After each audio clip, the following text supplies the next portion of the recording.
ये देश सनातनियों का था, ये देश सनातनियों का है और ये देश सनातनियों का ही रहेगा। ये जम्बूद्वीप पे भारतवर्षे भरत खंडे आर्यवर्ते, ये सब हमारा है। अखंड भारत हमारा है, कहीं भी जाएंगे तो हमें ही पाएंगे। ये अर्पण की भूमि है, ये तर्पण की भूमि है, ये वंदन की धरती है, अभिनंदन की धरती है। यहाँ का कंकड़ कंकड़ हमारे लिए शंकर है और यहाँ का नदी नदी हमारे लिए गंगा जल है।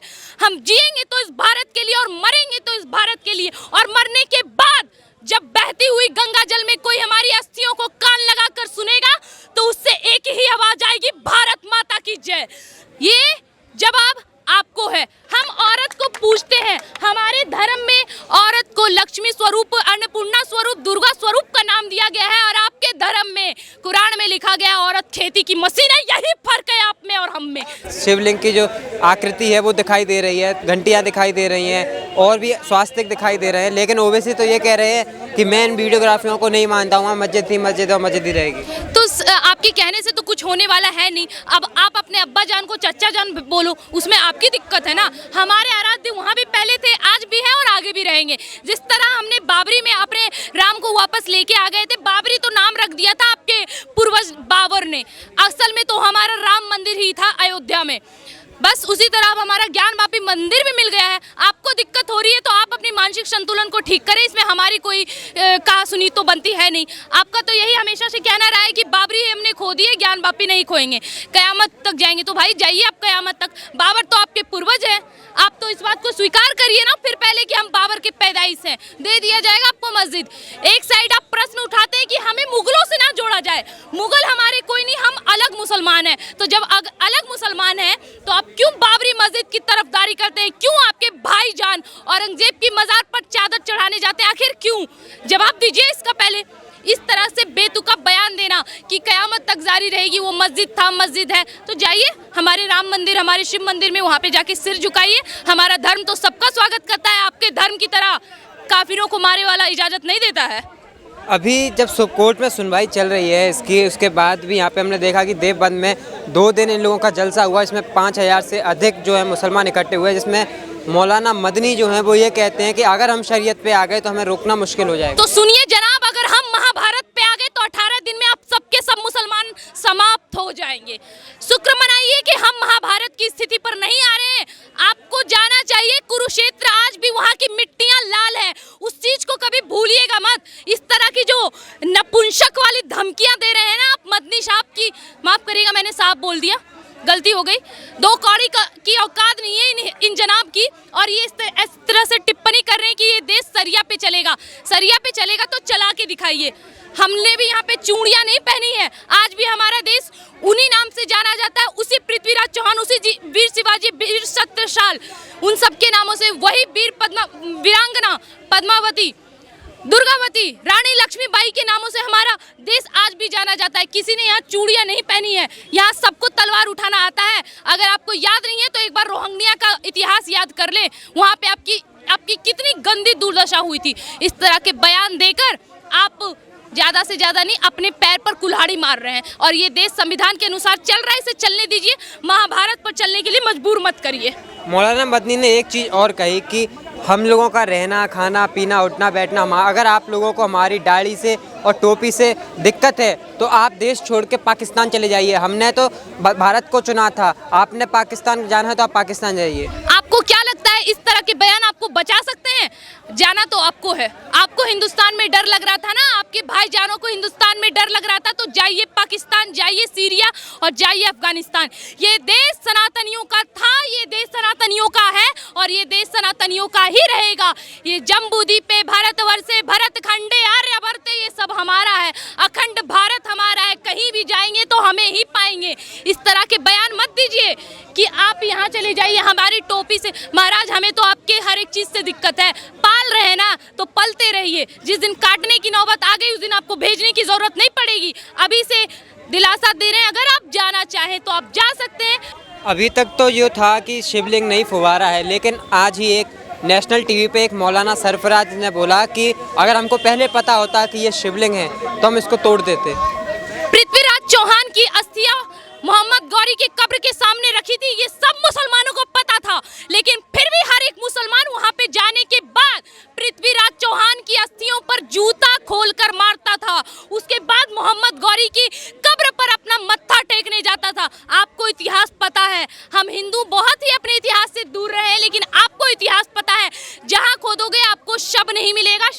करेंगे।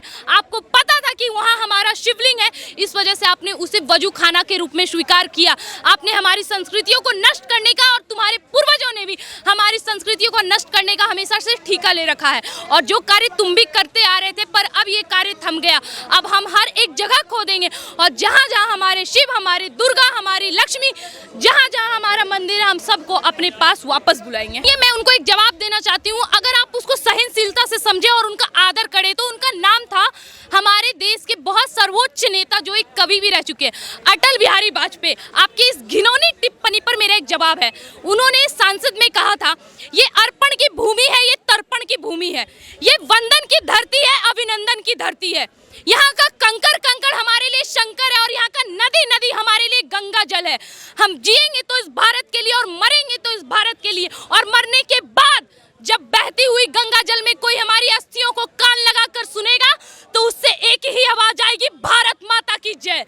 ये जवाब आपको है। हमारा आराध्य, हम हिंदुओं की इतनी सहनशीलता है हमारे मन में, हम कंकड़ में भी भगवान को देखते हैं, और आप भगवान को भी कंकड़ मानते हैं। हमारी मानसिकता और आपकी मानसिकता में यही है, यही दिक्कत है। हम औरत को पूजते हैं, हमारे धर्म में औरत को लक्ष्मी स्वरूप, अन्नपूर्णा स्वरूप, दुर्गा स्वरूप का नाम दिया गया है, और आपके धर्म में, कुरान में लिखा गया औरत खेती की मशीन है। यही फर्क है आप में और हम में।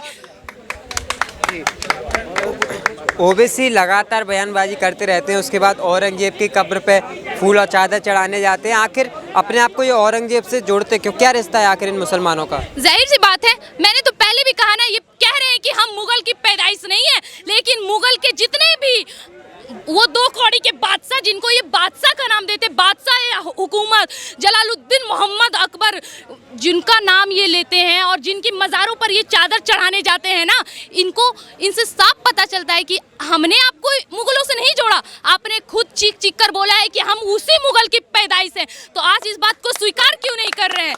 आप स्वीकार करिए, आप उसी मुगल की पैदाइश हैं, और इस वजह से मुगलों से आपको इतना सम्मान है। इनका क्या कार्य रहा है कि कुछ भी फैसला आए हमें नहीं मानना है। अगर मतलब ये वही वाली बात है ना कि अगर हम जीते तो ईवीएम ठीक है, अगर दूसरी पार्टी जीती तो ईवीएम हैक हो गया। इनका हमेशा से यही काम रहा है। इनको संविधान मानना है नहीं, इनको देश का कानून मानना है नहीं। उसके बाद इनको चाहिए मस्जिद, किसके बाप की तो है नहीं, तुम्हारे बाप की तो है नहीं। उसी औरंगजेब ने हमारे मंदिर को तोड़ा था, ज्ञानवापी मंदिर को तोड़कर वहाँ मस्जिद बनाया, और उसी बाबर ने हमारे राम मंदिर को तोड़ा था, और आज वहाँ राम मंदिर दोबारा पुनर्निर्माण करवाया गया। तुम्हें इससे दिक्कत क्या हो रही है? एक मुसलमान बता दो, कौन सी मंदिर को कलाम ने तोड़ा था? तुमने कलाम के नाम पर कोई पार्टियां बनाई है कभी? नहीं। तुम्हें तो कलाम से दिक्कत है। हम तो आज भी कलाम को पूछते हैं, दिक्कत तो तुम्हें है।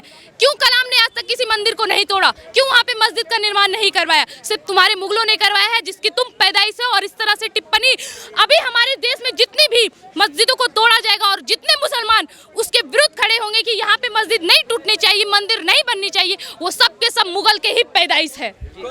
सबूत मिलने के बाद भी, साक्ष्य मिलने के बाद भी ओवैसी साहब ये कह रहे हैं कि ये 91 एक्ट का जो है उल्लंघन किया गया है। उन्होंने कितने संविधान को माना था? 91 से एक साल पीछे चली जाइए, 90 में कश्मीर पंडितों के साथ जो हुआ, क्या वो संविधान में लिखा हुआ था? 84 में जो सिखों के साथ हुआ था, क्या वो संविधान में लिखा हुआ था?